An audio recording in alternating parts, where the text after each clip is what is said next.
Libro de los Salmos. En el libro de los Salmos vamos a buscar el capítulo 33. Libro de los Salmos, capítulo 33. Y ahí vamos a dar lectura a los versículos 18 y 19. Salmos 33, versículo 18 y 19. Gloria a Dios. ¿Alguien más dice amén? Amén. Gloria a Dios. Leamos todos juntos la palabra del Señor en el nombre del Padre, del Hijo y de su Santo Espíritu. He aquí el ojo de Jehová sobre los que le temen, sobre los que esperan en su misericordia, para librar sus almas de la muerte y para darles vida en tiempo de hambre. Oramos. Padre divino, Dios todopoderoso que estás en los cielos, Señor amado, santificado sea tu nombre. Gracias te damos, Señor, por este momento. Gracias por esta nueva oportunidad que tenemos para conocer más de ti, más de tu buena voluntad, más de tu enseñanza, más oportunidad para honrarte y glorificarte, Señor. Gracias porque tenemos una oportunidad de aprender a ser bendecidos todavía más de lo que ya nos has bendecido. Por eso te alabamos, por eso te damos las gracias y por eso, Señor, te pedimos que nos hables a la mente y que nos hables al corazón, en el nombre de Jesús. Amén y amén. Puede tomar asiento. ¿Qué significa el diezmo para el creyente? ¿Qué significa el diezmo para el creyente? Hermanos amados, cuando se habla del diezmo, estamos hablando de un tema lamentablemente muy controversial.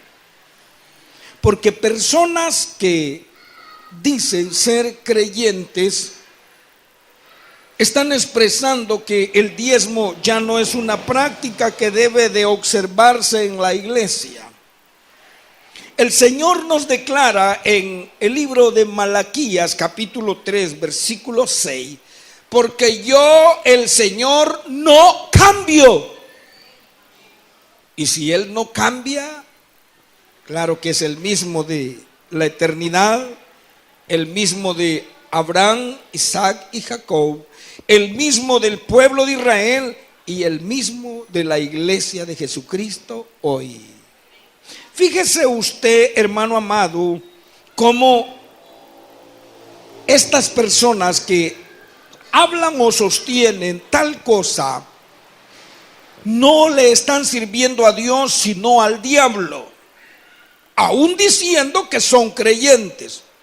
La mayoría de personas que expresa tal cosa no son parte de una iglesia como tal. Son personas que están a la deriva, que por A o por B no conforman o no forman parte del cuerpo de Cristo de manera integral. La palabra es clara y nos dice que no debemos dejar de congregarnos, como algunos tienen por costumbre. Estas personas sostienen que no es necesario congregarse. Cuando se habla del diezmo, dice que el diezmo, ponga atención, no era, la Biblia no dice que era para pastores, sino que para los levitas.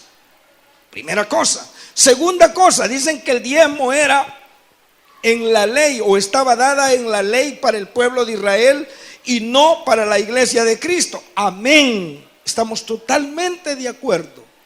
Pero si es la ley y no está y no aplica para la iglesia de Cristo, ¿por qué ellos mismos, como todos los predicadores, predicamos la palabra de Dios que está en la ley a la iglesia de Jesucristo?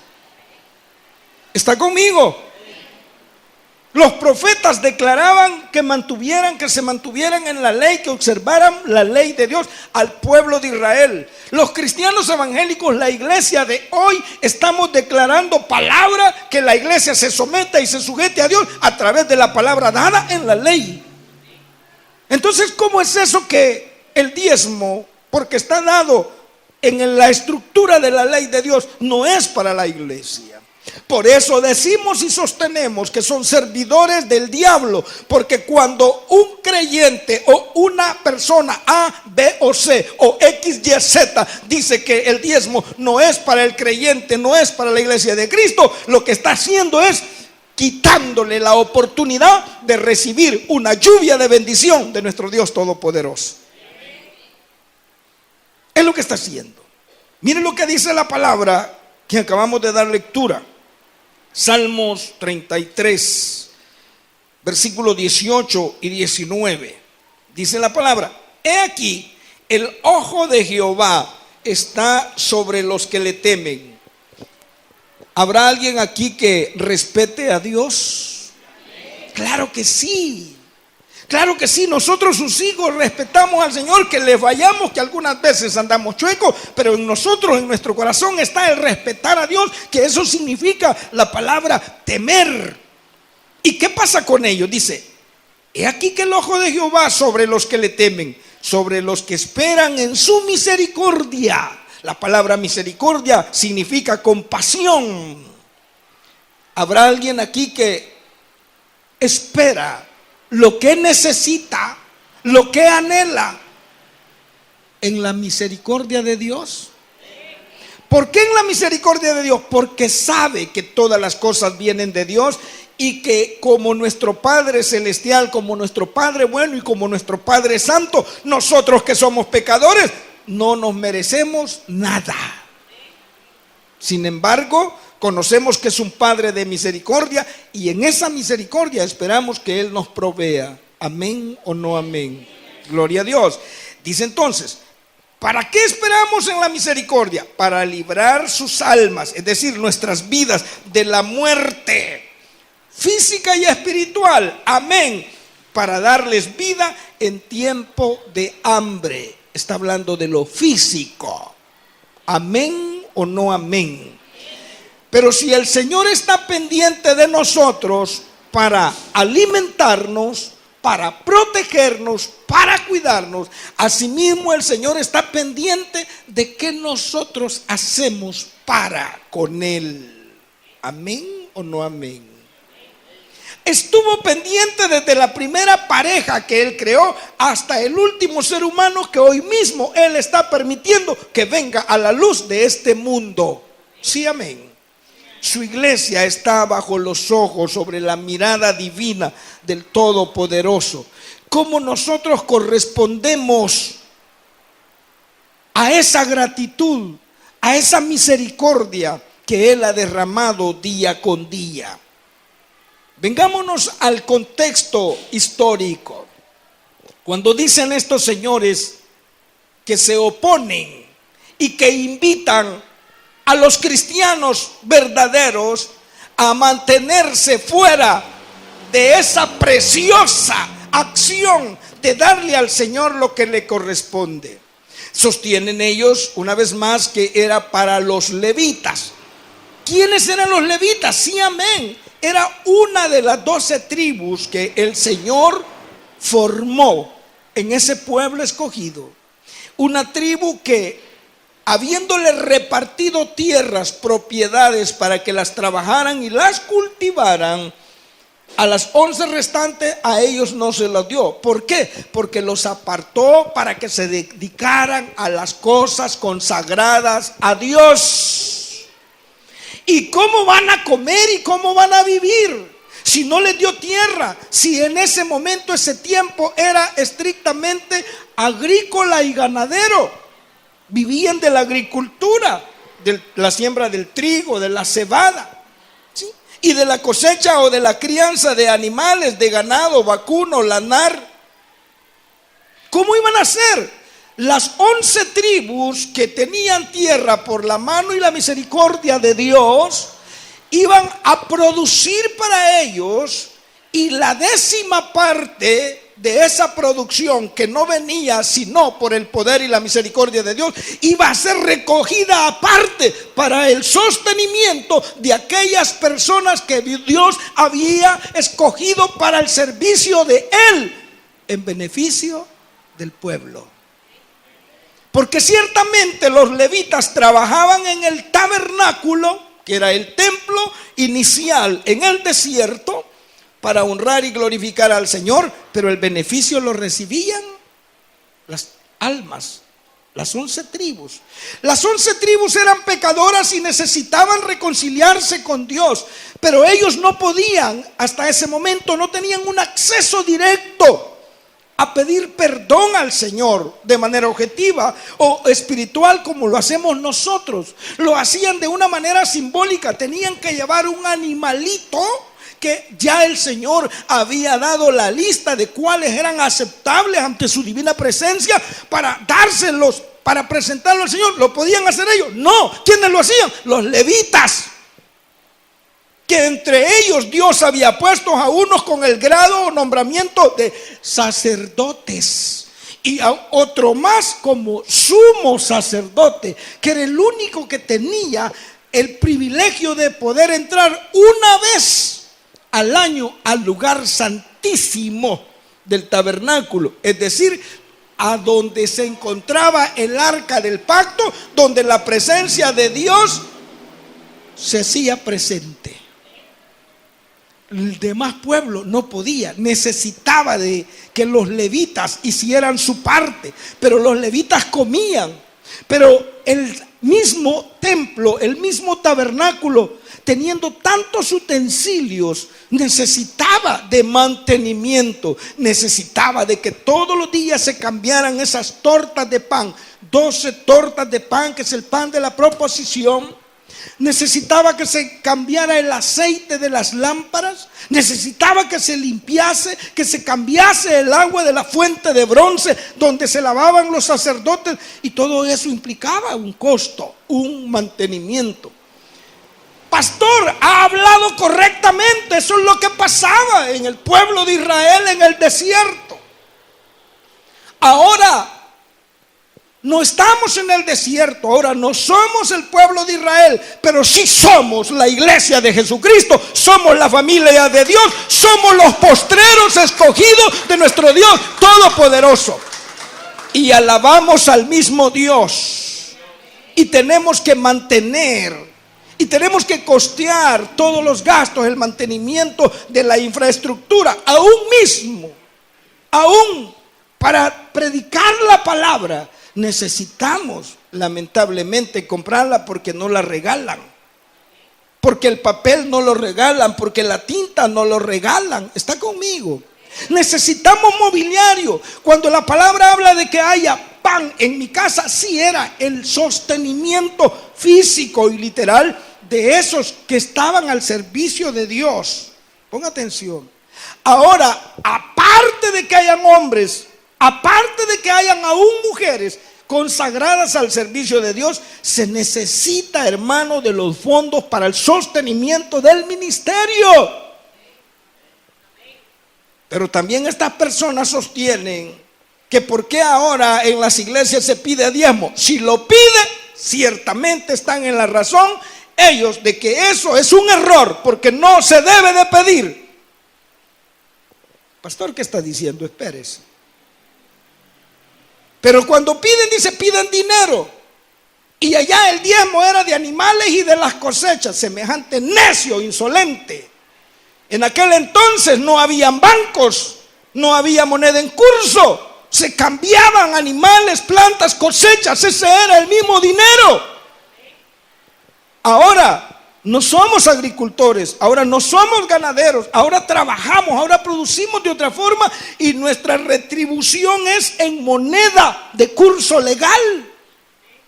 Y es por eso que el creyente verdadero entrega el fruto de su bendición de parte de Dios en moneda de curso legal.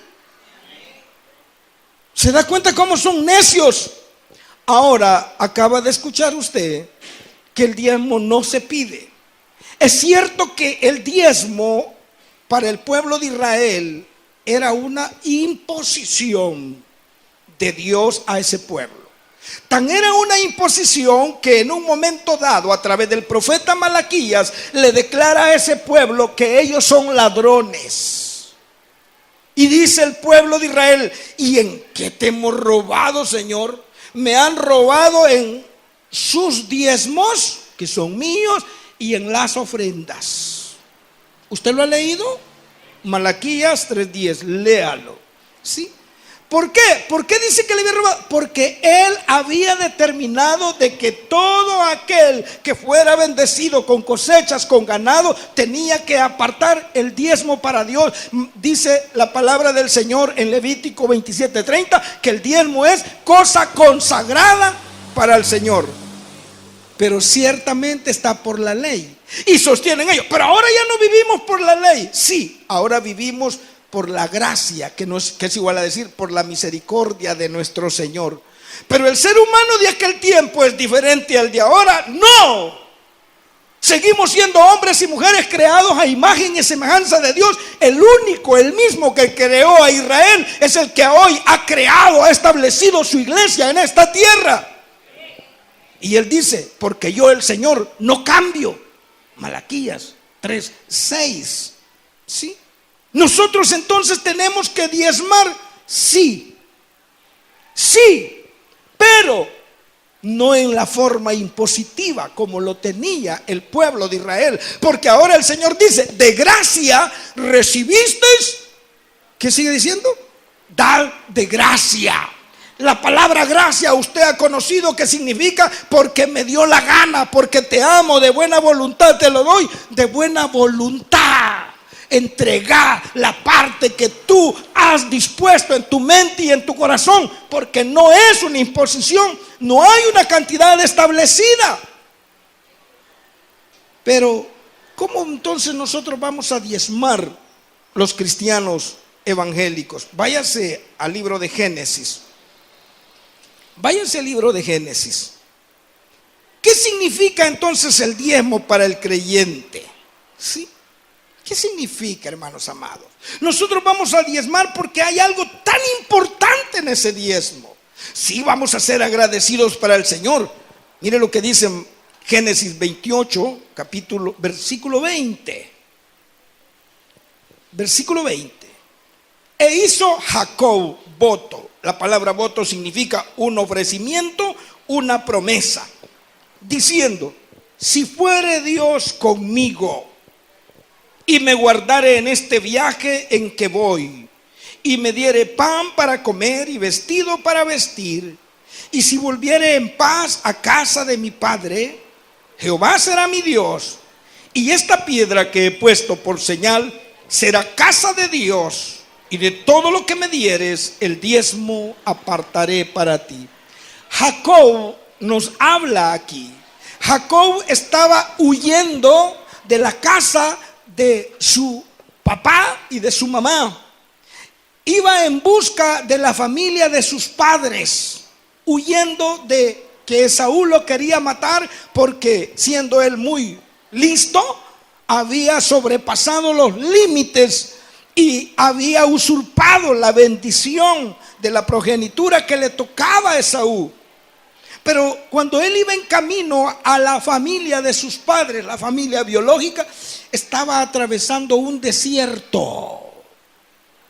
Estaba atravesando un desierto, y Dios en ese desierto, en un momento dado que él descansa, Dios se presenta y le hace la promesa de bendición. Pues él estaba dentro del plan de Dios. ¿Cuántos de los que estamos aquí estamos en el plan dentro del plan de Dios? Claro que sí. Usted no es salvo porque usted quiso, no es por méritos propios, es porque Dios lo escogió desde antes de la fundación del mundo. Y si lo escogió para ser su hijo, lo escogió para bendecirlo. Bendito sea el Señor. Dios le hace una promesa a Jacob, que va a bendecirle, que lo va a hacer volver, regresar y establecerse en esa tierra, porque así se lo prometió a sus padres. ¿Quiénes padres? Abraham e Isaac. Jacob ya era el nieto de Abraham. ¿Sí? ¿Y qué dice Jacob? Ciertamente Dios está aquí. Entonces, si Dios Todopoderoso está en este lugar, ¿cuántos podemos decir Dios está en este lugar? Bien poquitos, ¿verdad? Hacemos el llamado al terminar el culto. Dios está en este lugar. ¿Cuántos dicen amén? Si Él está aquí, Él es el Dios Todopoderoso y me ha dado un espíritu de poder, de amor y de dominio propio, si me ha dado la mente de Cristo, tengo que ser inteligente. Tengo que aprovechar de la bondad y la misericordia de Dios. Pastor, aprovechar. Sí. Él le dice al pueblo de Israel, después que le dice que le han robado, que le dice ladrones, le dice, mire, pruébenme. Oigan lo que está diciendo, pruébenme ahora en esto. Y verán ustedes si no abro las ventanas de los cielos y derramo bendición hasta que sobreabunde. Quiere decir abundancia magna sobre ustedes. Si dice pruébeme, Jacob lo entendía perfectamente. Jacob lo entendía perfectamente, que si él era un escogido de Dios, que si Dios le acababa de declarar que le iba a engrandecer, que le iba a dar tierra, que le iba a dar bendición, bueno, entonces yo puedo sacarle algo a Dios. Usted y yo podemos sacarle algo a Dios. Él dice, pruébenme. Solo que hay que ser inteligentes, como lo fue Jacob. Amén o no amén. ¿Qué es lo que tuvo Jacob primeramente? ¿Qué observamos en la práctica del diezmo? Fe. Mire lo que dice Jacob en el versículo 20. E hizo Jacob voto, es decir, promesa. Si fuere Dios conmigo y me guardare, como si Dios quiere hacerlo, me guarda, me protege en este viaje en que voy y me diere pan para comer y vestido para vestir. Oigan lo que está diciendo, estoy en el desierto, pero si todas esas cosas vienen es porque Dios puede hacerlo. Nosotros observamos entonces que en el diezmo inicialmente hay fe. Veamos qué dice el versículo 16 de Génesis 28. Y despertó Jacob de su sueño y dijo, ciertamente Jehová está en este lugar, y yo no lo sabía. La iglesia de Jesucristo hoy misma, que no diezma, que no entrega su diezmo al Señor, está igual como estaba diciéndolo, expresándolo Jacob. Dios está aquí y yo no lo sabía. Porque si Dios está aquí y Él es el Todopoderoso, Él puede hacer algo más por mí. Yo debo de creerlo. Y si creo entonces en la existencia real y verdadera de un único Dios todopoderoso, yo puedo pedirle a Él que haga posible todo lo que yo necesito, todo lo que yo anhelo. ¿Está conmigo? ¿O no tiene anhelos usted? ¿O no tiene necesidad usted? ¿De dónde viene? Como dice el libro de los Salmos, alzaré mis ojos a los montes. ¿De dónde vendrá mi socorro? ¿Y de dónde viene? Mi socorro viene de Jehová, que hizo los cielos y la tierra. ¡Oh, aleluya! Lo que usted necesita viene de Dios. Él lo tiene, pero usted tiene que creerlo, como lo creyó Jacob. Si Dios quiere bendecirme, si me da todo lo que yo necesito, yo voy a saberle corresponder. ¿Qué significa el diezmo para mí? Entonces, bendición, pero inicia con tener fe. Si no diezmamos, es porque no creemos en las promesas de Dios. Si no diezmamos es porque realmente le hemos hecho más caso al diablo que a Dios. Y el diablo dice que se viste como ángel de luz. Creyentes diciendo que el diezmo no es para la iglesia. Lo que están haciendo es restándole la oportunidad de ser bendecidos por el Creador de los cielos y de la tierra, del dueño del oro y de la plata, nuestro Dios todopoderoso. Bendito sea el Señor. ¿Qué más vemos en el diezmo? ¿Qué significa el diezmo para mí? Inteligencia. Dice, si le entregó, fíjese bien, inteligencia. Jacob dice, si Dios está aquí, si es todopoderoso, si me ha hecho promesa de bendición, entonces yo puedo sacarle algo a Él. Yo recuerdo que hace un tiempo, cuando empezamos a congregarnos en nuestra iglesia central, escuché decir a nuestro pastor general, ponga atención, que cuando él recién estaba convertido al cristianismo, lo invitaron a México y llegaron a una aldea, a un lugar muy pobre, donde el lugar era una champa, una ramada, piso de tierra, banquitos de vara de bambú. Y dice que le pidieron que predicaran los otros pastores que iban con él. Y él dijo: ¿y de qué les predico? ¿Y de qué le predico yo a esta gente? Y Dios le puso que les predicara del diezmo.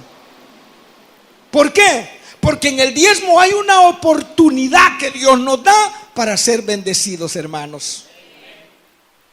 Inteligencia. ¿Cuál es la inteligencia?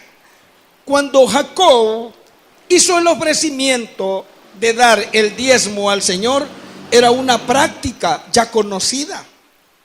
Su abuelo Abraham le entregó los diezmos al rey de Salem, a Melquisedec, cuando Abraham venía con el botín, porque había derrotado al rey Kedorlaomer y a los que estaban con él, dice, aquellos que pelearon allá en el área de Sodoma y de Gomorra, cuando fue a rescatar a su sobrino Lot. ¿Está conmigo la iglesia? El diezmo ya estaba en práctica, pero el diezmo era como un impuesto a los componentes de una ciudad.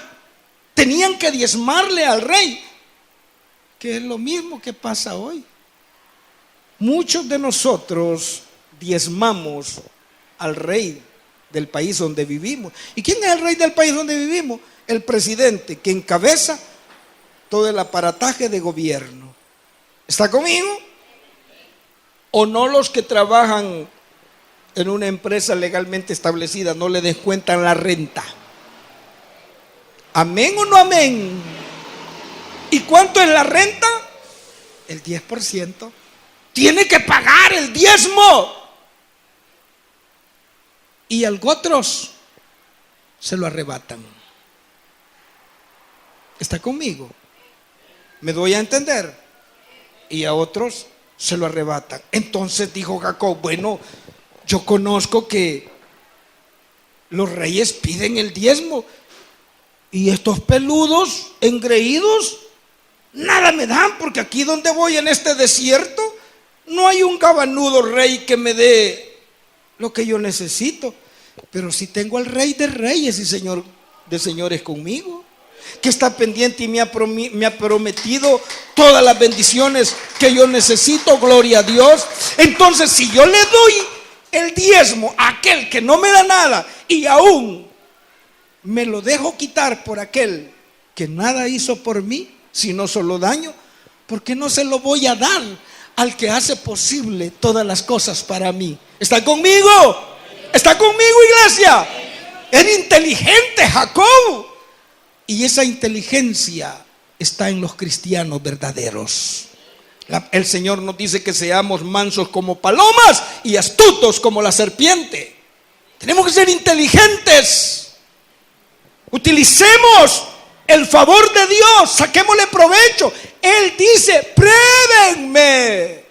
No es una falta de respeto. No es una falta de respeto. Pruébenme. Seamos inteligentes como lo hizo Jacob. Si se lo doy al rey, si me lo van a quitar, ¿por qué no se lo voy a dar al que me hace posible todas las cosas? Por eso dice Jacob: y de todo lo que me dieres, el diezmo apartaré para ti. Había una ley ahí que le obligaba a Jacob que diezmara. Pregunto, ¿había una ley ahí que obligara a Jacob a que diezmara? ¿Sí o no? No había. Fue por convicción de un verdadero escogido de Dios. ¿Qué es lo que ahora debe de suceder en la mente y en el corazón de un verdadero escogido de Dios? Convicción. que si Él hace posible todas las cosas para mí, ¿por qué yo no voy a darle la parte que le corresponde para que Él bendiga y favorezca a las demás almas que tienen necesidad? ¿Está conmigo, hermano?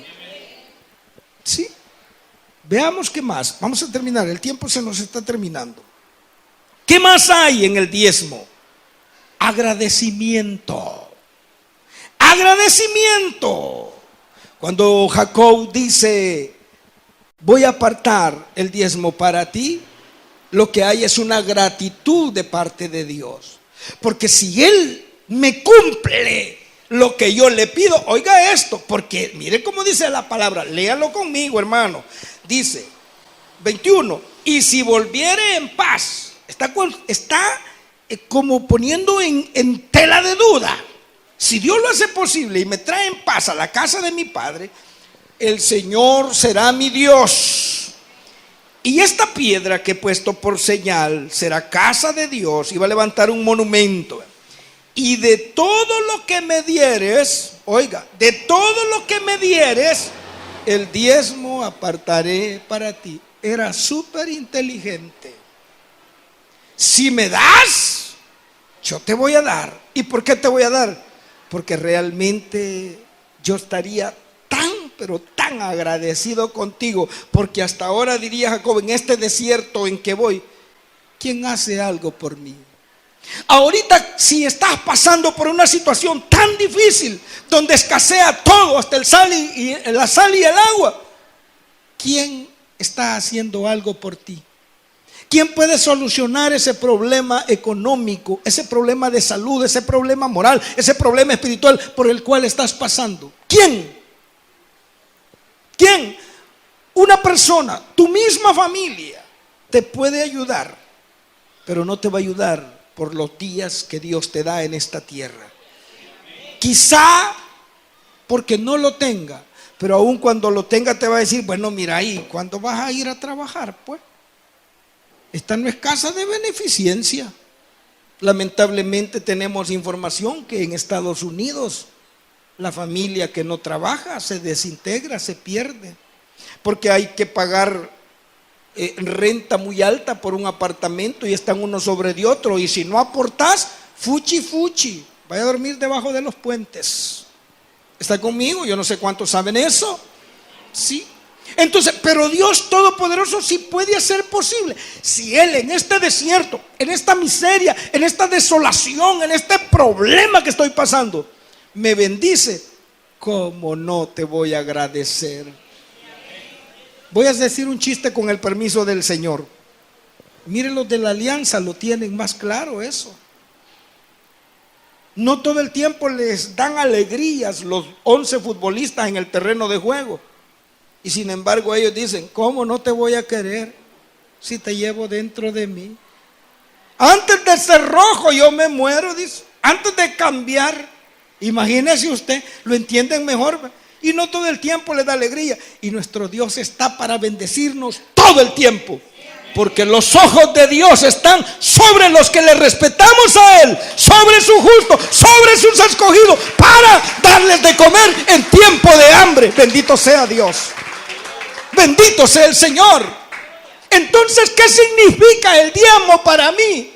Que me roban en la iglesia, que son ladrones, que son sinvergüenza, que no es una práctica. Significa bendición. Significa bendición. Significa un negocio aprobado por Dios entre Él y sus escogidos. Bendito sea el Señor. De todo lo que me dieres el diezmo apartaré para ti. Y el Señor dice, pruébenme, pruébenme, y verán si no abro las ventanas de los cielos y derramo bendición sobre ustedes hasta que sobreabunde. ¿Qué significa entonces el diezmo para mí? Bendición. ¿Por qué se oponen estas personas a que la iglesia, el cristiano verdadero, diezme? Porque son instrumentos del diablo, que no quieren que los hijos de Dios reciban la bendición que Dios quiere derramar sobre cada uno de nosotros. ¿No lo cree? ¿Cuánto tenemos ahora si no tenemos trabajo? ¿Cuánto tenemos ahora si el negocio, la empresa que hemos iniciado no funciona? Hay una oportunidad de que la empresa sea productiva. Hay una oportunidad de que tengamos una fuente de bendición que se llama empleo.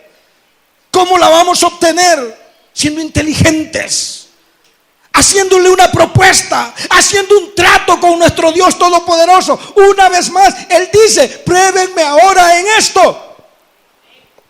Aquí estaba Jacob, no tenía nada. Y Él dice: ciertamente Dios está en este lugar. Nosotros los cristianos podemos decir: ciertamente Dios está en este lugar. Él nos ha hecho templo y morada de su Santo Espíritu. Él ha hecho promesas grandes y maravillosas en nuestra vida. Hagámosle una propuesta: Señor, si me bendices en esta vida terrenal, si me das y me llenas de las cosas que yo necesito, no te estoy pidiendo que me hagas un millonario, que yo sé que tú podrías hacerlo porque tú eres el dueño de todo el oro y de toda la plata del universo. Sin embargo, si tú me bendices en todas mis necesidades, de todo lo que me des, el diezmo voy a apartar para ti. Si me lo reclama el gobierno, si me lo quitan aquellos que nunca me dieron nada y que solo me han atropellado, ¿por qué no te lo voy a dar a ti, que haces posible todas las cosas para mí? ¿Qué significa el diezmo para el creyente? Bendición. Si usted lo cree, démosle un aplauso fuerte al Rey. Bendito sea el Señor. Bendito sea Dios Todopoderoso. Señor amado, te alabamos. Señor bendito.